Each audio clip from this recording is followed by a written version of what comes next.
Bonjour à tous et bienvenue. À la une du quotidien bleu d'Amanmana le jour ce matin, ce sont des facilités de crédit pour les personnels de l'enseignement supérieur qui sont présentées. Ce partenariat entérine à la faveur d'une cérémonie qui a eu lieu le 12 mars 2025 à Yaoundé. Les conditions d'octroi des facilités financières à ces personnels et à ceux des universités d'État. C'est une information à retrouver en page 6. Et puis en page 3, ce matin, le journal donne la parole à l'honorable Robert Bapot Lipote. C'est le secrétaire général de l'Union des populations du Cameroun, reconnu par les autorités camerounaises qui analyse les enjeux sociopolitiques de la profanation de la tombe de Ernest Ouandié après une visite sur le site. C'était hier, mercredi 12 mars, accompagné de Philippe Ouandié à Bafoussam. Il dit, je cite, « Cet acte vise la déstabilisation de notre nation ». Nous continuons ce matin avec le quotidien Mutation qui parle de présidentielle 2025 et c'est Jean Cueté au vitriol qui était retrouvé à la page de présentation. Réputé réservé et taiseux, le secrétaire général du RDPC, dans la circulaire de célébration des 40 ans du parti au pouvoir, met en garde contre celles et ceux qui se bercent d'illusions alors qu'ils ne cessent de répandre les graines de la haine intercommunautaire. Il appelle les militants à se tenir prêts à relever le défi de la réélection du candidat du RDPC. C'est une information ce matin à retrouver en page 11. Et puis, Minesup, Bissec en petite une, la convention en cash est à retrouver.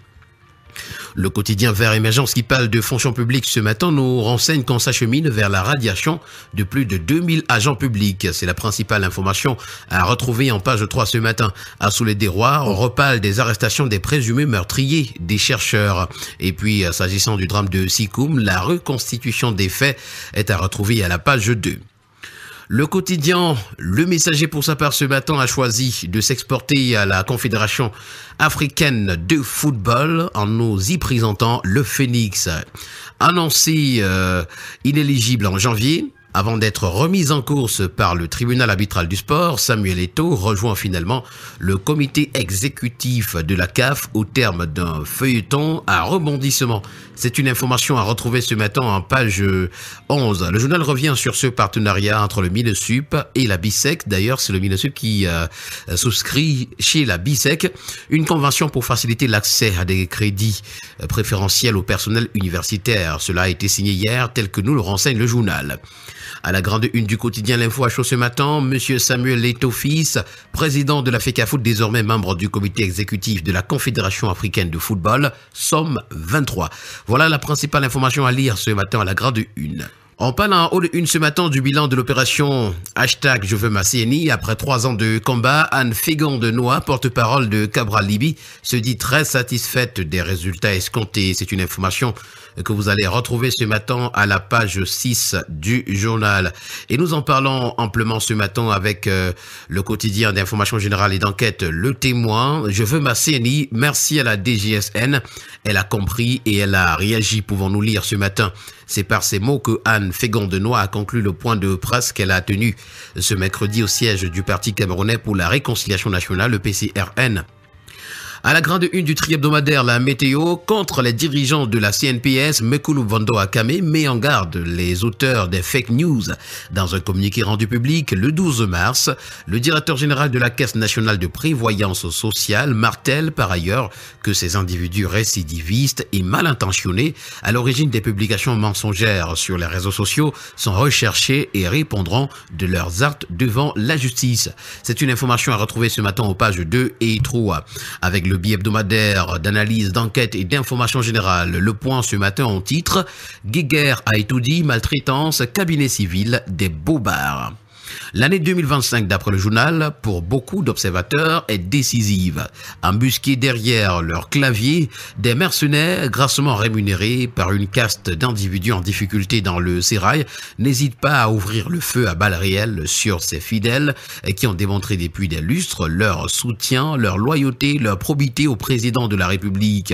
Samuel Vando Ayolo, ministre directeur du cabinet civil, et ses collaborateurs payent lourdement le prix de cette dévotion à Paul Biya. D'ailleurs, Le Point fait pour nous le point de ce jeudi à sa page 7. Et on parle de présidentielle ce matin dans les colonnes du quotidien Info Matin.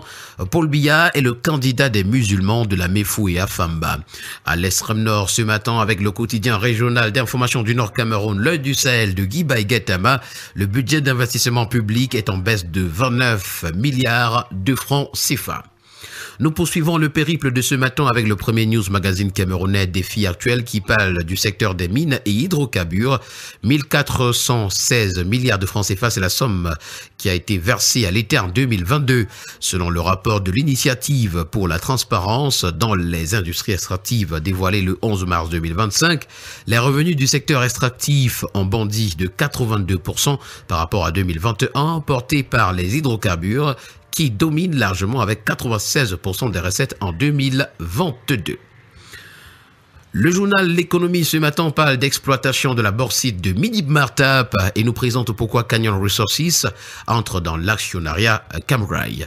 La compagnie australienne vient de racheter les parts de Total Energy Cameroun et de la société d'exploitation des bois du Cameroun. Le quotidien Econews ce matin nous présente à sa grande une le Cameroun suspendu de Liti, mais toujours membre. Un statut en trompe-l'œil, c'est le titre que nous pouvons lire ce matin. Il y a d'autres informations à lire en parcourant les colonnes du quotidien Econews. Pour le bi-hebdomadaire Le Financier d'Afrique, on parle d'agroalimentaire. Le CTA CAM met en cause la qualité de Booster Whisky Cola. Le Centre technique agroalimentaire du Cameroun confirme la qualité douteuse de ce produit de boisson du Cameroun, prenant ainsi à contre-pied la position de la Nord qui affirme que cette boisson mixte est propre à la consommation. Et nous allons terminer ce matin avec les discours de haine affichés à la grande une de Cameroun Tribune. Ces discours de haine constituent une dangereuse escalade.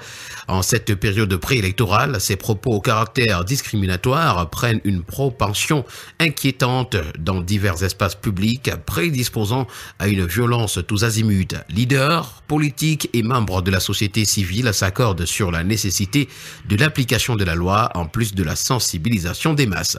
C'est une information à retrouver ce matin des pages 4 à 5. Et voilà qui a permis de mettre un terme à cette autre sortie de la revue de la presse camerounaise. Merci à vous, mesdames et messieurs. Au plaisir de vous retrouver demain pour une nouvelle édition. D'ici là, portez-vous bien. Agréable journée à tous.